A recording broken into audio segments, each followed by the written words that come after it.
కనకలక్ష్మి కరుణించవమ్మా.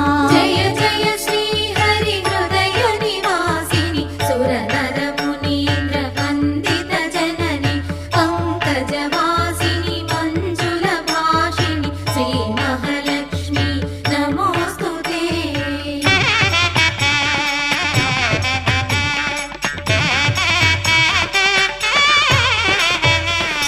శుక్రవారమున తొలి సంధ్య వేళ నిన్ను కొలుచు వారల బ్రోచెదవమ్మ. సకల సంపదల సౌభాగ్యములను ప్రసాదించు మా సౌభాగ్యలక్ష్మి. జయ